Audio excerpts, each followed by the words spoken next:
Taliwala sa pandemya ang Sangguniang Kabataan sa Barangay Mantuyong, Mandaue City, Cebu gamit ang pondo sa ilang sangguniang nakatag og tabang sa ilang mga kabatan-unang estudyante sa ilang barangay. Aron mahibal-an panato ang uban pang mga programa o proyekto sa Barangay Mantuyong, makauban nato karong hapon si Sangguniang Kabataan Barangay Mantuyong Chairman Andre Christian Puno. Maayong hapon kanimo, Andre. Mayong hapon sa Secretary Martin Danag. Andre, kapina sa tuig ta nga anaa sa new normal scheme sa atong educational system diin padayon gyapon ang online classes og modular learning. Unsa pod nga mga tabang ang nahatag sa inyong sanggunian sa mga estudyante?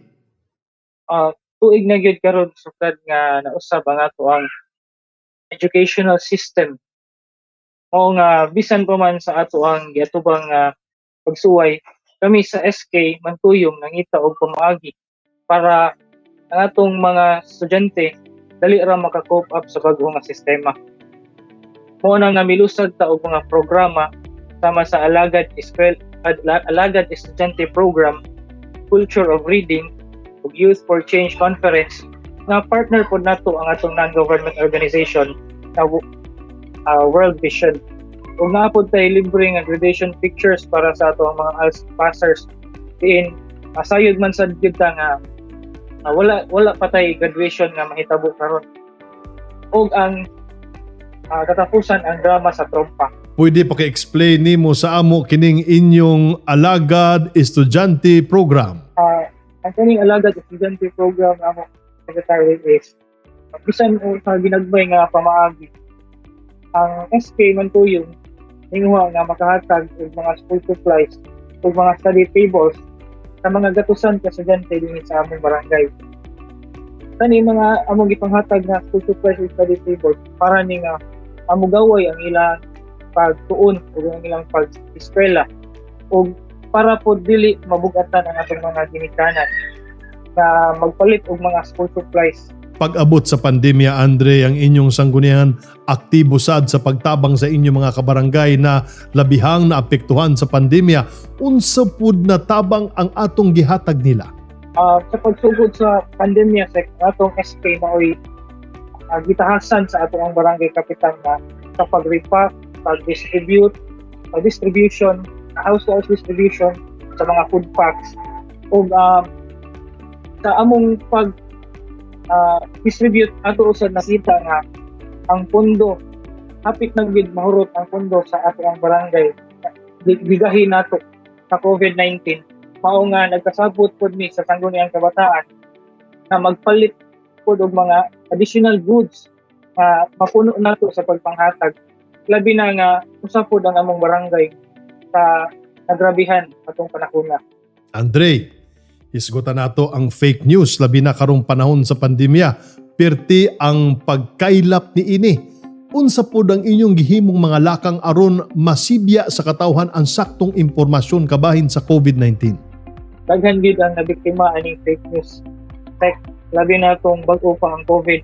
O nga nagpahigayon mi og information education campaign idungan namo sa among pag-roving sa tibuok barangay.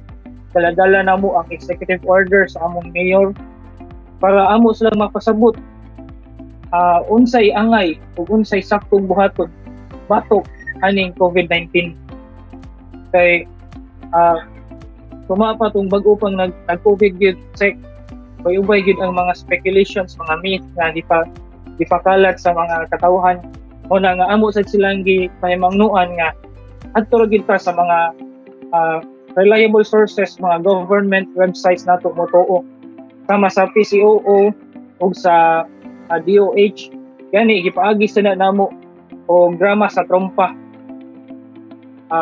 Katong mga pura siya kanang radyo, drama sa radyo sek na diin among gipaagi sa among paging system na maminaw sila, pwede sila mo send ay mga pangutana kunya ilang ma-send ang tubag sa escape page namo na naapoy premyo nga ilang madawat. Andre, giunsa pod nimo pag-inganyo ang mga kabatan-unan nga magpabakuna karong plano na sa kagamahanan na bakunahan na pod ang youth sector nga anaa sa edad 12 hangtod 17 anyos. Kabahin anak sa wala gini hunong pag-inganyo sa mga kabataan ug ingon man ang katong mga hamtong pinaagi sa pag-encourage amo gid silang gihimo ginamo ang tanan nga paagi sa pag-encourage pinaagi sa social media sa paglakpit sa bisan kinsa nga among maistorya nga magpabakuna na kabay sa amo sang paging system mula sa mihunong gani kada adlaw gid ni mag pahibalo nila na magpabakuna na gyud kining pagpabakuna para ni sa natong tanan nya gani ang bisan sa pag-change sa among profile picture amo gid ipaambit dito nga magpabakuna na ta nya amo sa ibutan dito ang link sa registration nasa may gamay nga programa para matabangan pod ma-encourage pod sila ginagmay lang libre lamination sa vaccination card sa katong naka fully vaccinated na gani sa among barangay 98% sa 2,000 plus sa mga individual nga among nalista 98% ana nabakunahan na sa Andre, ang imo na lang mensahe ug pahinumdum sa inyo mga kabatan-unan sa mantuyong lakip na sa tanang kabataan sa Mandaue City. Ang akong mensahe para sa mga kabataan sa Barangay Mantuyong ug ingon man sa among dakbayan sa Mandaue nga let's continue to dream and chase that dream until it becomes reality. Panginaot mi, mo-encourage gid mi sa mga kabataan nga tarungon magtarong ta sa atong pag-eskwela aron ka kita mulambo aron nga kita magmalampuson kay kung kita magmalampuson apil na pod ang atong nasod nga magmalampuson muhag pod ko sa akong mga kauban sa buhat sa sangguniang kabataan ug sa tanang mga kabataan nga magpabakuna na ta kita atong himuon ang atong kaugalingon nga ehemplo para sa mga sumusunod nga henerasyon. Ipahibaw lang po nako nga karong October 17 na ami mobile vaccination program adlaw kana nga Domingo dinhi sa among barangay gym.